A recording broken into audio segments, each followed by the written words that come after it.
the solar panels, the electrical loads, the bidirectional net meter, and the inverter. In this house, the distribution panel and the inverter are mounted together on the wall. The inverter converts the DC electricity that is produced by the solar panels into AC electricity. The meter that was installed by the utility company is replaced with a bidirectional meter to measure the imported and exported electricity. Let's take a look at the flow of electricity throughout the day to see how the import and export of electricity works. It's early morning, and as soon as the sun rays hit the solar panels, the photovoltaic cells start producing electricity. The first energy bar shows how much solar energy is being produced. Somebody wakes up and turns on the lights. The second energy bar shows the amount of electricity used in the house. The solar panels are producing more electricity than the house needs. The excess energy is automatically exported to the grid. The third bar shows how much electricity is flowing in and out the grid. As the sun rises higher, the solar panels produce more energy. Around midday, the system reaches its peak production. You will be compensated for the electricity you export to the grid. The newly installed bidirectional net meter records the exported and imported electricity. The consumer is presented a bill at the end of a billing cycle. The total bill amount is the amount of imported electricity reduced by the amount of exported electricity. The result is shown in the net total display.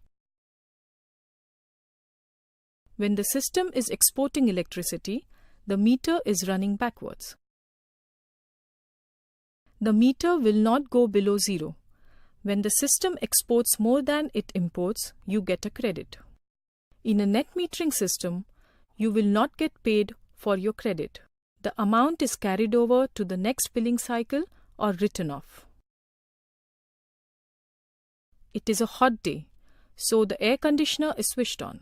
A large amount of energy is now consumed by the house. During peak hours, the solar panels on this house produce enough energy to power the air conditioner without the need to import electricity from the grid. But when dark clouds appear in the sky, the solar panels don't produce enough energy to meet the needs of the house. Then, the utility grid compensates for this shortfall. The solar panels and the grid are now jointly feeding the house. The same scenario happens in the mornings or the evenings. Whenever the solar panels don't produce enough energy, the utility grid will supply the deficit energy. During the night, the solar panels don't produce electricity. All electricity is imported from the grid. You can always rely on the grid to supply extra electricity when needed, except during a power failure. When the utility grid fails, grid tie systems will not operate, not even on solar power. This allows utility employees to fix the power line safely without worrying about solar energy systems that are still feeding electricity into the power lines. In areas with frequent power cuts, an additional battery backup system is advisable to supply energy in case of grid failure. Now let's take a look at how much you have saved during the last billing cycle. The solar panels produce 250 kilowatt-hour units of energy, of which 200 was consumed and 50 was exported. You have a saving of 250 kilowatt-hour units in the electricity bill.